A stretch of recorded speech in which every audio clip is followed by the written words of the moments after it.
안녕하세요. 발라드 동물병원에 근무하고 있는 돼지수의사 고상욱입니다. 오늘 이 시간은 베링거 인겔하임에서 함께 우리가 배워야 할, 알아야 할 회장염에 관련한 자료들을 보여드리고 같이 학습하는 시간 만들도록 하겠습니다. 간단하게 제 소개를 드리도록 하겠습니다. 저는 현재 다비육종 발라드 동물병원에 재직 중에 있습니다. 그리고 현재 사단법인 한국돼지수의사회 회장을 맡고 있습니다. 이 시간에 앞서 말씀드렸습니다만 제가 학습한 경험한 회장염에 대해서 여러분하고 함께하는 시간 만들도록 하겠습니다. 오늘 여러분께 공유드릴 발표 순서 간단히 말씀드리겠습니다. 회장염의 특징 및 국내 현황, 치료 및 회장염에 대한 예방 방법, 그리고 농장의 사례를 좀 말씀드리겠습니다. 먼저 회장염의 특징 및 국내 현황 말씀드리도록 하겠습니다. 회장염의 특징 먼저 말씀드리면 회장염은 로소니아 인트라셀룰라시스라고 하는 학명을 가진 세균에 의해서 발병이 되는 질병입니다. 단일병원체고요. 세균의 특징이라고 말씀드릴 것 같으면 쉽게 설명드리려고 하는데 일반적으로 세균들은 배지, 영양분이 있으면 증식하고 성장하는데 이 회장염균은 세포 내에서 증식합니다. 따라서 치료도 좀 어렵고 면역에 관련된 부분에 있어서도 일반적인 세균과 좀 다른 접근이 있어져야 되고요. 회장염균은 경구를 통해서 감염이 되고 감염되고 지고 난 이후에 7일에서 14일 정도가 지나게 되면 다시 분변으로 균을 배설해냅니다. 그리고 분변 내에 있는 균이 다시 다른 돼지의 경구를 통해서 질병이 전파가 되고요. 또 감염되고 난 이후에 일반적으로 면역이 세포 내에서 증식을 하기 때문에 감염되기 때문에 일반적인 세균들보다 항체가 조금 늦게 양성으로 전환되는 경우가 있습니다. 회장염균의 큰 특징으로는 두 가지로 구분할 수 있는데요. 회장염균이 감염되는 일령이 늦을수록 임상 증상을 나타내는 개체수가 적어지고 무증상의 상태로 남아있게 되고요. 감염되는 로소니아 균의 양에 따라서 임상 증상이 달라집니다. 이건 뒤에서도 계속적으로 말씀드릴 내용이고요. 따라서 이렇게 감염되는 일령, 감염되는 세균의 양에 따라서 질병을 임상 증상에 따라서 이렇게 구분을 하고 있습니다. 증식성 회장염, 괴사성 장염, 급성 출혈성 장병증. 단일균에 의한 질병이긴 합니다만 증상에 따라서 이렇게 분리오는 질병이 달리 이루어져 있습니다. 이걸 좀 간단히 보시게 되면 증식성 회장염은 만성형에서 관찰되어지고요. 소화 흡수율이 떨어지고 장벽이 비우되는 게 사후에 확인됩니다. 그리고 우리가 급성으로 확인되어지는 것은 출혈성 회장염이라고 해서 혈변을 보이고 급사하는 경우가 우리가 일반적으로 관찰되어지는 회장염의 임상 증상입니다. 그리고 육안상으로는 보이지는 않지만 회장염이 감염이 되어져서 균일도가 떨어지고 사료 요구율, 증체율이 떨어져서 생산 성적을 저하시키는 경우가 대다수가 되게 됩니다. 따라서 회장염은 급성, 만성형, 준임상형으로 발현이 되고 우리는 급성형만 보고 회장염이 있다라고 판단합니다만 실제적으로는 농장에서 준임상형이라고 하는 형태의 생산성 손실을 가져오는 회장염이 더 많이 존재한다라고 말씀드릴 수 있습니다. 돼지 수의사들이 교과서라고 하는 책입니다. 디지즈 오브 스와인이라는 책에 회장염 편에 이렇게 써져 있습니다. 이걸 번역을 하면 전 세계 돼지 농장의 약 4% 정도에서만 회장염의 감염이 없는 곳으로 관찰되며 이 농장들은 격리가 잘 이루어진 폐쇄동군으로 운영하는 종돈장들이다. 이 말을 좀 풀면 전 세계의 96%의 돼지 농장은 회장염에 감염되어져 있다라고 알고 계시면 될 것 같습니다. 2018년도에 미국의 돼지 수의사 회장을 역임하셨던 나단 링클만 박사님을 모시고 회장염 강의를 했을 때 보여진 슬라이드입니다. 많은 나라들이 적혀 있고 많은 숫자들이 적혀 있는데 우리나라를 보시면 2008년도 농장의 감염률은 95%, 돼지의 감염률은 55%라고 되어 있습니다. 이걸 그냥 쉽게 설명드리면 우리나라 아무 농장에 들어가서 2마리를 체열하면 1마리는 회장염 양성이다 라는 표현입니다. 그만큼 우리나라도 이환율과 양성률이 굉장히 높은 걸 알 수 있고요. 좀 오래된 자료이긴 합니다만 국내 돼지 회장염 항체 양성률 조사에 대한 표입니다. 이 당시에도 우리나라 조사된 농가의 72%가 감염되어져 있고 개체는 40% 양성이 확인되어졌습니다. 국내 회장염 모니터링한 자료입니다. 2018년 제가 근무하는 다비육종하고 도드람 동물병원, 강원대 수의과대학의 오윤수 교수님하고 우리나라 46개 농장에 대해서 101령, 131령의 회장염 분포에 관련한 모니터링을 실시한 결과입니다. 종돈장을 포함한 총 46개소의 농장을 검사했고요. 그 중에 101령과 131령의 모두 양성을 보인 농장이 검사 46개 농장 중 50%, 그 다음에 131령에만 양성률을 보인 농장이 40% 정도, 검사한 46개 농장 중 90%가 양성을 보였고요. 종돈장 2곳만 음성을 보인 상태입니다. 특히 좀 유념하실 부분이 GGP하고 GP 농장의 회장염에 관련된 항체 역가 그래프입니다. 음성 동굴은 아니고 양성 동굴입니다만 평균 회장염에 관련된 항체 역가 수준이 우리가 이야기하는 양성률 아래에 있습니다. 그래서 종돈장은 회장염에 관련한 사항들에 대해서 관리를 하고 있고 또 발현을 억제하기 위한 조치들을 취하고 있음을 알 수 있고요. 좌측 그래프는 GP 종돈장이고요. 46개 중 비육 농장들에 대한 평균값입니다. 이렇게 보면 GP와 PS 농장 간의 항체 역가에 대한 차이가 크다라는 걸 볼 수 있습니다. 이게 어떤 의미냐면 GP에서 면역이 되어 있지 않은, 그러니까 쉽게 설명드리면 감염이 되어 있지 않은 후보돈들이 PS 농장으로 갔을 경우에 감염이 되어질 수 있다라는 걸 보여주는 그래프라고 판단이 되어지고요. 그래서 그 당시 46개 농장을 모니터링하면서 도출해낸 결과가 101령, 131령의 혈청 전환이 일어나는 것들이 대부분의 PS 농장에서 관찰되어지는 거고요. 그 다음에 종돈장은 양성 동군이긴 합니다만 면역되어지지 않은, 감염되어지지 않은 개체가 많아서 그러한 개체들이 양성 동군으로 입식되어졌을 때 급성 감염성 임상 증상을 일으킬 수 있음을 확인하였습니다. 앞서 말씀드렸던 것처럼 회장염은 분변을 통해서 전파가 되어지는 부분이고요. 특히 스트레스가 가중되어졌을 경우 회장염이 급격히 돈군 내에 발병하는 것을 확인할 수 있습니다.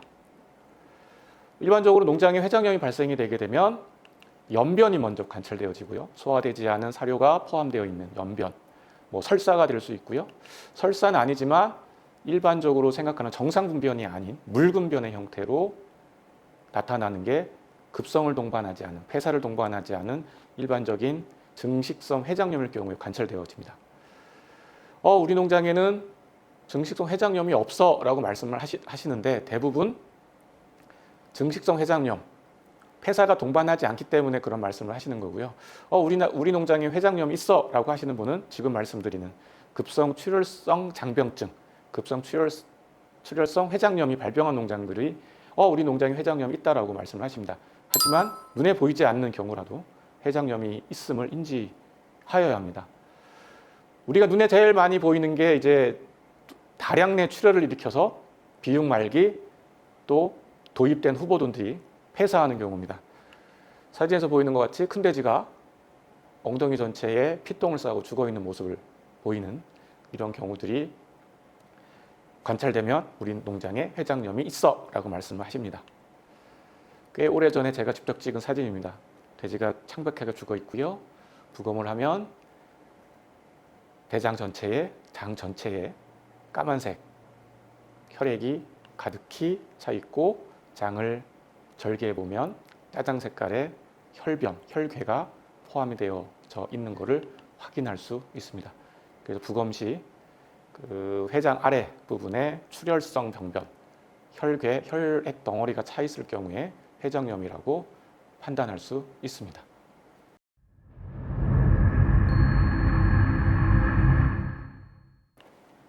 회장염의 치료 및 예방 방법에 대해서 말씀드리겠습니다. 앞서 회장염이 농장에 어떻게 전파가 되고 어떤 임상 증상을 일으키고 있는지, 또 얼마나 많은 농장이 감염되어 있는지 간단하게 설명을 드렸고요. 그럼 우리 농장에 우리 돼지들을 어떻게 치료할지 말씀을 드리도록 하겠습니다. 2017년도에 돼지수의사회 연례 세미나 때 발표됐던 자료입니다. 이걸 보시면 유럽 농장들도 회장염에 많이 감염이 되어 있고 18주령이 넘어가면 돼지들이 다 혈청 전환이 되어지는 것을 확인할 수 있는 그래프고요. 우리나라도 동일합니다. 121령 넘어가면 혈청 전환이 이루어지는 걸 알 수 있습니다. 앞서 제가 보여드렸던 국내 46개 농장에 대해서도 131령에 혈청 전환이 일어나는 것을 볼 수 있었고, 대부분이 육성 중기 이후에 회장염의 양성 혈청 전환되는 것을 볼 수 있습니다. 제가 관리하던 농장의 주령별 체열을 해서 모니터링을 쭉 한 데이터입니다. 이걸 보시면 돼지 농장이 일반적으로 약 12주령의 회장염이 전체 동군에 감염이 이루어지는 것가 나타남을 볼 수 있습니다. 그래서 보통 한 10주에서 15주 사이에 거의 대부분의 농장들이 회장염에 감염이 되어지고 그 이후 15주령, 18주령의 유관상 병변이 확인되어지는 것이 대부분의 회장염의 임상 증상 발현 패턴이라고 볼 수 있습니다. 디지즈 오브 스와인 회장염 편에 회장염이 동군에 어떻게 움직이고 있는지 보여주는 그래프가 하나 들어있는데요. 이거를 한글로 번역을 하면 패턴 1, 어린 일령 10주령부터 감염이 돼가지고 출하 시기 때까지 연속적으로 항체가 높게 어린 일령에 감염되는 패턴을 보여주는 연속 사육되어지는 농장의 전형적인 형태이고요. 패턴 2, 항생제를 사용하여 회장염을 컨트롤하는 농장의 형태. 패턴 1과 패턴 2의 차이점은 감염 일령이 뒤로 늦춰지고요. 항체가 늦게 전환되는 것, 혈청 전환이 늦게 전환되는 걸 알 수 있습니다. 패턴 3은 멀티사이트 형태의 농장으로 감염은 되어지나 전체 동군이 아닌 일부의 개체가 감염되어지고 항체 역과 수준도 낮게 유지되는 걸 볼 수 있습니다. 따라서 회장염은 관리에 따라서, 컨트롤에 따라서 얼마든지 우리가 통제할 수 있음을 보여준다라고 판단이 되고요. 나단 박사께서 발표했던 자료입니다. 그래프가 빨간색, 핑크색, 하얀색인데 빨간색은 임상 증상을 나타내는 비율, 분홍색은 눈에 보이지 않는 증상을 나타내는 돼지의 비율, 하얀색은 감염되어지지 않은 비율입니다. 일반적으로 백신을 하지 않은 동군은 빨간색이 많고요. 분홍색이 적고요. 백신을 하게 되면 빨간색, 임상 증상을 발현하는 비율이 현격히 줄어듦을 알 수 있습니다. 그리고 무증상, 감염되어 있지 않는 개체들 비율이 증가되어 있죠. 우리가 여기서 분홍색으로 표기되어 있는 부분, 준임상형, 증상을 보이지 않는 회장염에 감염된 개체들, 이 개체들에 대해서도 우리가 컨트롤을 해야 합니다. 이게 백신을 접종한 그래프고요. 그러면 준임상형을 어떻게 컨트롤할 것이냐? 임상형, 준임상형 회장염이 농장에 미치는 경제적 피해, 2019년도에 했던 학회에서 발표됐던 내용인데요. 회장염의 경제적인 비용 분석에 대해서 발표된 논문입니다. 보시는 바와 같이 사료유구를 올리고 생체 체중을 저하시키고 투약 비용을 증가시키고, 미국은 유병률이 30% 정도 되고 준임상형을 포함했을 경우에 90% 농장이 회장염에 감염되어져 있다. 4,000도 규모의 비육 농장이 두당 약 17.18불의 손실을 가져온다. 현재 환율로 따지면 두당 한 2만 원 정도 되겠죠. 준임상형, 보이지 않는 경제적 피해가 훨씬 더 크다. 앞서 보여드렸던 그래프의 분홍색 준임상형의 비율을 얼마나 많이 통제할 수 있는지에 대해서 우리가 고민을 하여야 할 부분이지 않나 싶습니다.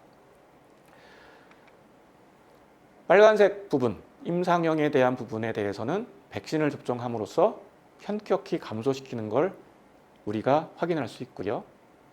다른 논문들에서도 회장염은 상당히 많은, 우리가 눈에 보이지 않는 회장염에 의해서 많은 손실을 가져온다라는 게 이미 보고되어져 있습니다.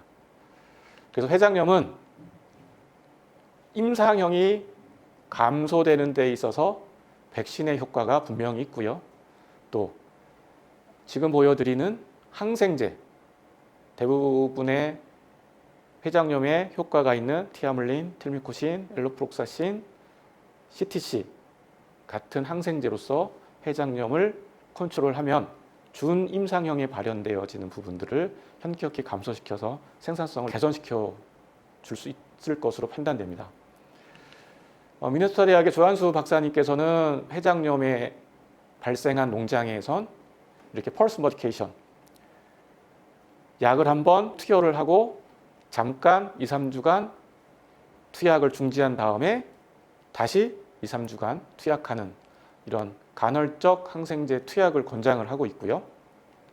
따라서 회장염은 임상 증상을 확인하고 백신을 접종하고 병행해서 항생제 투여를 전략적으로 가져가는 게 필요합니다.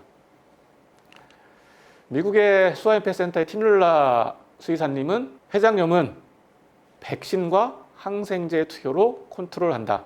백신뿐만 아니라 항생제를 병행해서 임상형의 발생과 준임상형의 발생을 컨트롤한다라고 말씀하셨습니다.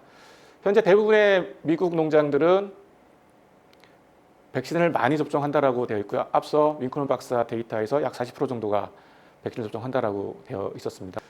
또 여기서 저희가 유념해야 될 사항이 위생 상태가 높은 농장에서 회장염은 더 많이 확인된다. 이 부분은 우리가 일반적으로 생각하기에는 조금 의아한데 회장염의 균 특징이라고 판단이 됩니다. 앞서 GGP, GP 농장에서의 회장염의 감염률, 이완율이 낮은 거가 여기서도 같이 설명이 되어짐을 볼 수 있고요. 윙클만 박사가 이야기한 회장염 컨트롤에 관련된 사항입니다.